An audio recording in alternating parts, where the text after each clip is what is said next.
다하라 요네코라는 한 일본 여성의 이야기입니다. 그녀는 고등학교 때 어머니가 돌아가시자 18세 나이에 혼자서 살 자신이 없어 달리는 기차에 몸을 던졌다고 합니다. 그 결과 두 다리와 왼팔이 잘리고 또한 오른팔만 남게 됐는데 그것마저도 손가락 두 개는 잘려버리고 말았다고 합니다. 이런 불편한 몸으로 죽음마저도 스스로 선택할 수 없는 처지가 되어 바로 극도의 절망감 속에 바로 몸부림을 치는 나날이 계속되었다고 합니다. 그런데 어느 날 타라 아키토시라는 한 신학생이 병원으로 그녀를 찾아와 복음을 전하고 간절한 마음으로 끊임없이 기도를 했다고 합니다. 그러자 그녀의 마음에 말씀 한 구절이 와닿았다고 합니다. 그 말씀은 고린도후서 5장 17절 말씀입니다. 그런즉 누구든지 그리스도 안에 있으면 새로운 피조물이라 이전 것은 지나갔으니 새 것이 되었도다라는 말씀입니다. 이 말씀이 만신창이가 된 그녀의 몸과 영혼을 만져주었다고 합니다. 얼마 후 그 청년은 요네코에게 청혼을 했고 또한 그 많은 사람의 관심 속에 결실을 맺었다고 합니다. 그녀는 산다는 것이 항홀하다라는 그 책을 냈습니다. 즉 두 다리가 없고 또한 한 촉팔도 없고 또 남은 한 손마저 손가락이 세 개밖에 없는 그 여인이 산다는 것은 항홀하다라고 말을 합니다. 그녀는 장애인이 되었지만 몸은 불편하지만 또 마음은 그 누구보다 부요했습니다. 즉 하나님의 크신 은혜를 깨닫고 하나님께 감사하며 사는 그녀는 사지가 멀쩡하면서도 주님의 은혜를 모르고 살아가는 사람들보다 더 행복한 삶을 사는 주인공이 되었다고 합니다. 예수님을 믿는 나는 다하라 요네코와 같이 날마다 산다는 것이 항홀하다라는 고백을 하고 있습니까?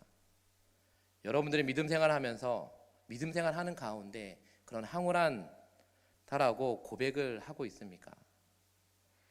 만약에 그렇지 않다면 그 이유가 무엇일까요?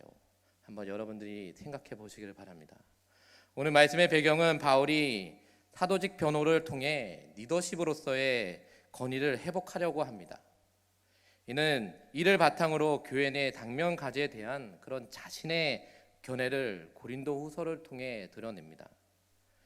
고린도후서 3장까지의 바울은 바로 자신의 적대자들로 인한 편견과 또 오해의 문제를 해결하고 또한 고린도 성도들의 신앙생활을 새롭게 하는 계기를 만들고자 자신이 하나님의 뜻을 따라 된 그리스도 예수의 사도임을 변호하고 있습니다.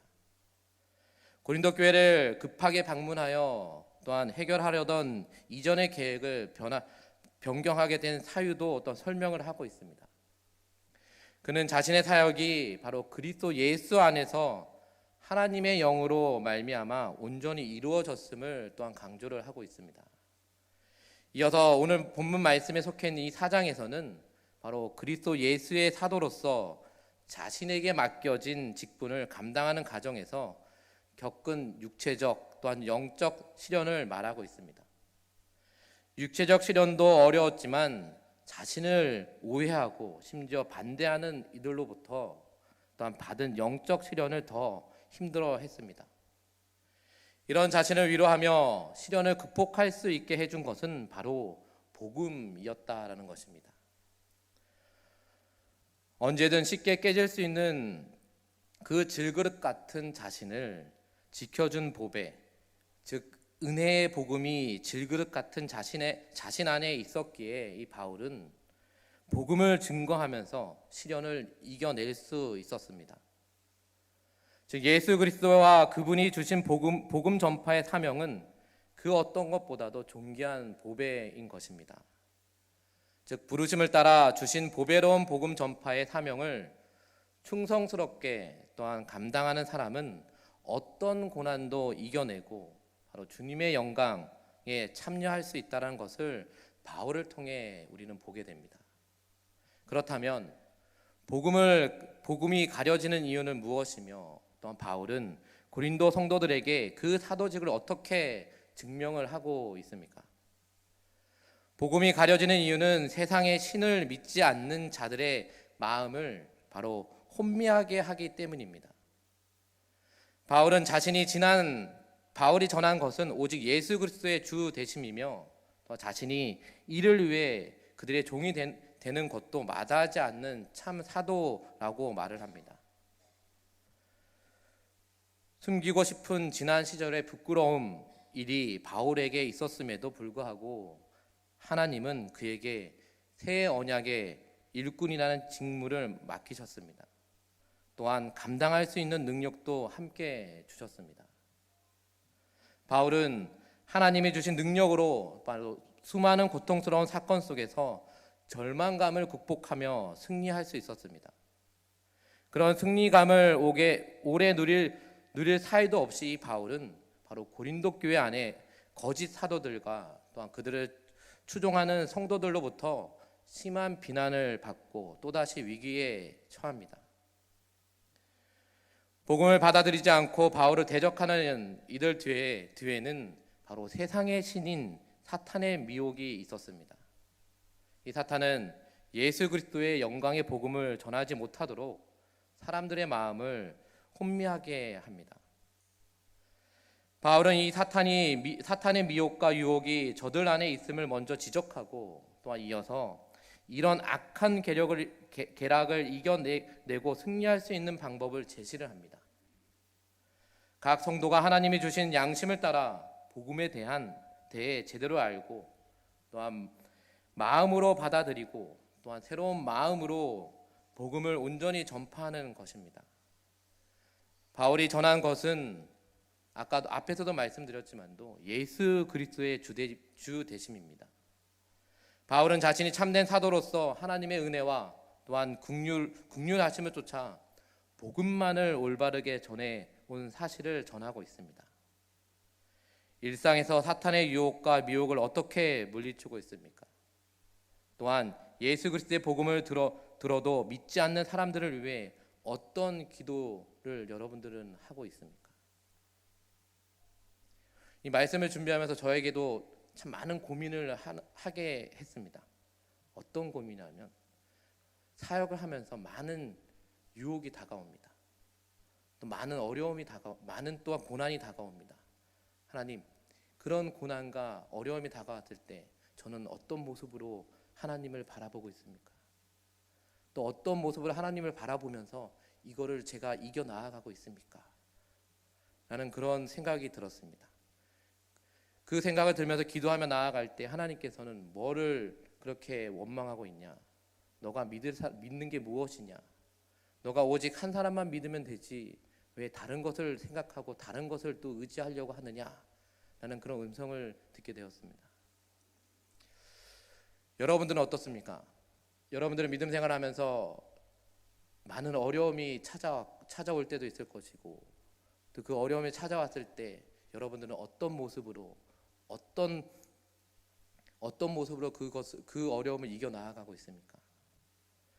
우리는 분명히 믿음 생활하면서 또 하나님 말씀을 순종하며 나아가는 그리스도인으로서 그 해답을 잘 알고는 있습니다. 그 해답은 잘 알고는 있지만도 그러나 마음으로 아는 것이 아니라 머리로만 알고 있다는 것입니다. 그래서 늘 나에게 다가오는 그런 어려움과 시련이 다가왔을 때 여러분들이 하나님을 의지하지 못하고 또 여러분들이 나와서 기도하는 그 자리를 사모하지 못하고 다른 것을 의지하게 됩니다. 그게 무엇일까요? 내 자신을 의지하게 된다는 겁니다. 내 자신을 의지하게 됨으로써 또한 많은 실망과 아픔이 또 나에게 찾아옵니다.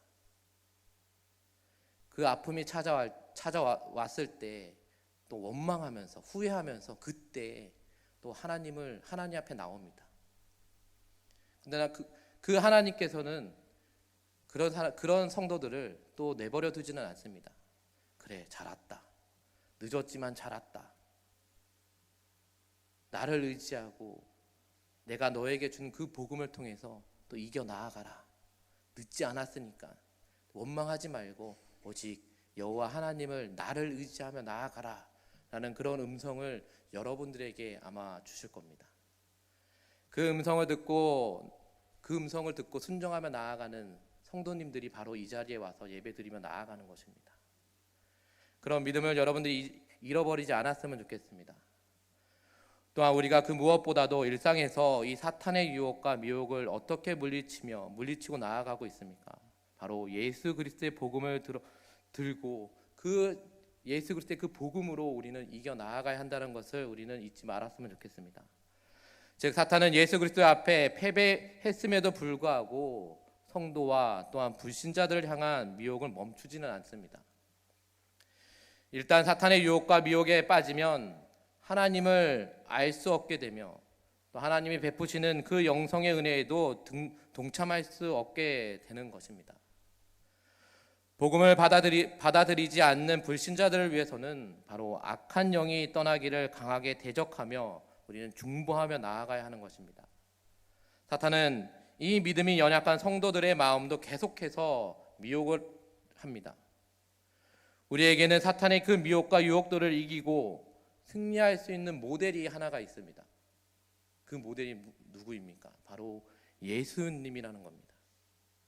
우리가 잘 알다시피 예수님이 40일간 금식하신 상황에서도 3번이나 사탄의 계략에 말씀으로 대응하실 수 있었던 것은 평소 예수님이 늘 깨어 기도하시며 또 하나님과 친밀하게 교제하셨기 때문이었습니다. 예수님의 제자인 우리 또한 깨어 기도하며 또 하나님의 말씀을 늘 묵상하면 예수님처럼 우리는 또한 승리하는 삶을 살아갈 수 있다라는 것입니다. 그럼 바울은 예수님을 믿는 그리스도인과 복음을 무엇에 비교하고 있습니까? 또한 그 복음 전하는 자가 겪는 고난과 그 결과를 어떻게 묘사하고 있습니까? 바울은 그리스도인이 깨지기 쉬운 질그릇으로 또한 복음을 보배로 비유하고 있습니다. 복음을 전하는 자는 사방으로 우겨쌈을 당해도 또한 답답한 일을 당해도 박해를 받아도 거꾸러뜨림을 당해도 복음의 능력으로 다시 일어날 수 있다는 것입니다. 복음 전도자가 예수를 위해 죽음을 넘겨지는 것은 결국 성도들에게 예수의 생명이 나타나는 결과가 됩니다.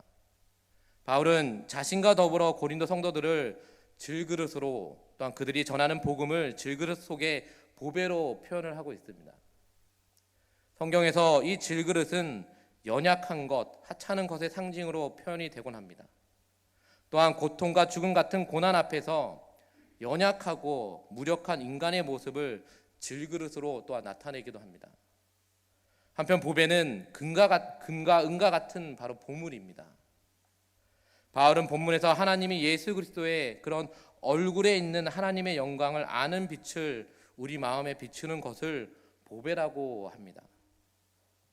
우리가 연약함에도 불구하고 바로 예수님 안에 있으면 바로 하나님의 영광스러운 빛을 볼 수 있다는 사실이 바로 복음인 것입니다. 우리 안에 있는 이 복음이 바로 질그릇 속의 보배입니다. 바울은 8절 말씀에서 바울은 질그릇 같은 복음 전도자가 겪는 고난을 사방으로 우겨쌈 같다라고 말을 합니다. 이는 현재 문사형으로 이런 고난이 계속될 수 있음을 시사를 하고 있습니다. 즉 참된 복음 전도자는 계속되는 고난에 낙심하거나 좌절해서는 안 됩니다. 그 안에 복음이라는 보배가 있기 때문입니다. 예수님은 십자가의 그 고난의 길을 가셨고 또 예수님의 죽음은 생명이 되었습니다. 또한 예수님의 길을 따르는 이 바울 또한 질그릇같이 연약한 몸으로 보배로운 복음을 전했습니다. 복음을 전하다가 고난과 역경에 부딪힌 경험이 있다면 그럴 때 어떻게 생각이 들었습니까? 또한 복음을 전파자의 마음을 가짐은 어떠해야 할까요? 예수 그리스도는 우리의 생명을 살리려 온갖 고난과 또한 십자가의 죽음까지도 마다하지 않았습니다. 지금도 하늘 보좌 우편에서 우리의 생명을 살리는 역사를 위해 중보하고 계십니다. 주님이 지금도 열심히 생명 살리는 일을 하고 계시고 있습니다. 또한 주님과 온전히 동행하려면 그분의 생명 살리는 역사, 즉 복음 전파에 비록 고난이 따를지라도 우리는 동참을 해야 하는 것입니다. 복음을 전하는 그 과정에서 받을 수 있는 고난이 아무리 크다 해도 장차 받을 영광과는 비교할 수 없다라는 것입니다. 또한 복음 자체가 그 무엇과도 바꿀 수 없는 또한 보배로운 것이기에 복음을 전하는 일은 비록 고난이 따를지라도 멈추지 말아야 한다라는 것입니다. 하나님은 복음을 전하는 성도의 고난을 귀하게 여기십니다. 성도의 삶은 복음 전파 과정에서 핍박을 당할 때 더욱 빛나며 또 고난 가운데서 더욱 진가를 발휘하게 됩니다. 새 언약의 일꾼은 바로 사람들의 종이 되어 예수 그리스도가 주인이심을 전하는 자입니다. 우리의 사명은 불신자를 사탄의 미혹에서 구원해 예수 그리스도 안에 있는 충만한 영광 안에 거하게 하는 것입니다. 우리의 육신은 질그릇같이 연약하지만 그 안에 바로 복음이라는 보배가 담겨 있습니다. 연약한 인간 안에 담긴 이 복음은 그 누구도 살려내는 보배로운 능력인 것입니다. 즉 바울은 복음의 가치를 아기의 생명의 한계를 넘어 복음을 전했고 또한 연약한 육신을 통해 예수의 그 생명을 나타냈습니다. 즉 성도의 삶은 복음 전파 과정에서 핍박을 당할 때 더욱 빛이 나며 그 고난 가운데 더욱 진가를 발휘한다는 것을 우리는 기억을 해야 합니다. 그렇다면 저와 여러분들이 하나님의 복음을 전하며 나아갈 때 우리는 무엇을 의지하며 나아가야 됩니까? 그 복음을 전할 때 나에게 핍박이 나를 욕하고 나를 손가락질을 한다고 그 복음을 전하지 않겠습니까? 여러분들이 지금 품고 있는 새 생명, 그들을 위해서 여러분들은 지금 무엇을 하고 있습니까? 열심히 중보기도 하고 나아가고 있습니다. 그 기도 하나만이라도 하나님께서는 그 기도에 응답을 해 주십니다. 그런데 그 기도를 하면서도 많은 핍박과 많은 고난이 다가옵니다. 고난이 다가왔을 때 기도를 멈추시겠습니까? 아니면 복음을 전할 때 내가 어떤 힘겨운 고난을 받았다고 그 복음 전하는데 멈추겠습니까? 우리는 오늘 바울이 그랬듯이 하나님의 참된 복음, 아니 질그릇이며 연약한 질그릇의 모습으로 우리는 나아가고 있습니다. 그러나 그 질그릇 가운데 하나님께서 어떤 보배로운 은혜를 부어주셔서 그 보배로운 즉 복음을 가지고 우리는 다시 한번 하나님의 복음을 전하는데 앞장서 나아가야 한다라는 것입니다. 그것이 내가 안 해도 다른 사람이 할 거야, 내가 안 해도 교육자들이 할 거야, 그건 아닙니다. 즉 여러분들은 한 사람 한 사람이 여러분들이 품고 있는 그 전도 대상자들, 그뿐만 아니라 하나님의 복음을 전해야 되는 사람들에게 여러분들이 먼저 나아가서, 아니 내가 먼저 다가가서 그들에게 내가 만났던 하나님을 전하며 나아가는 그런 믿음의 성도들이 되시기를 바랍니다.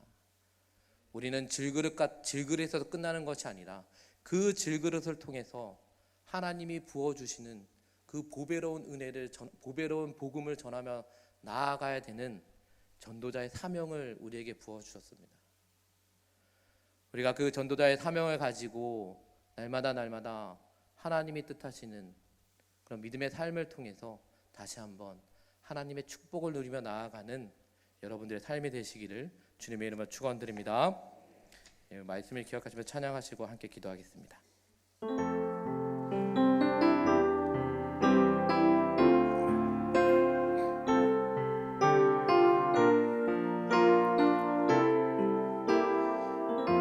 때 강함 되시네. 약할 때 강함 되시네. 나의 보배가 되신 주 나의 모든 것. 주 안에 있는 보물을 나는 포기할 수 없네. 주 나의 모든 것. 예수 어린 양,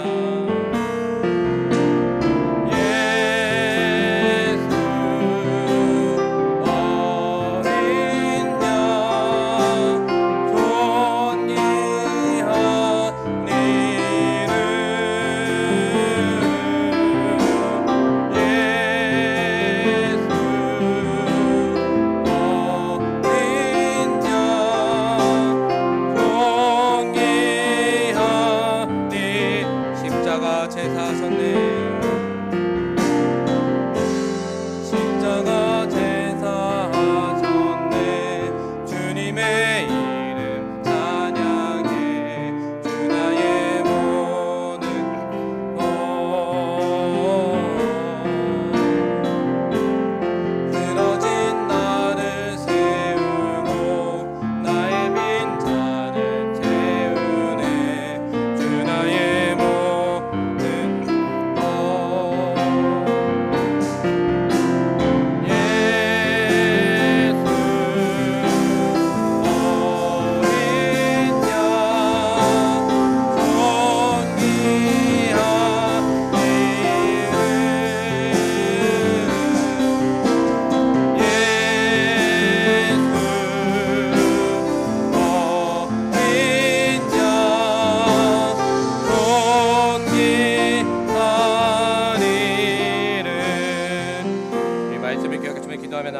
나아갔으면 좋겠습니다. 하나님, 세상의 어떤 일보다 복음을 증거하는 일을 귀하게 여길 수 있도록 나를 인도하여 주시옵소서. 또한 육체적으로 어려운 일이 있어 복음을 전하기 쉽지 않은 상황에 처할지라도 그 복음 전하는 일을 멈추지 않고 또 계속할 수 있도록 인도해 주시고, 또한 그 복음을 전함을 통해서 많은 영혼들이 다시 한번 하나님을 알아가고 하나님의 참된 복음을 또 누리며 나아가게 해달라고, 또한 내 자신을 또 그 복음 전도자의 그 사명을 잘 감당하며 나아가게 해달라고 우리 주여 한번 부르고 함께 기도하겠습니다.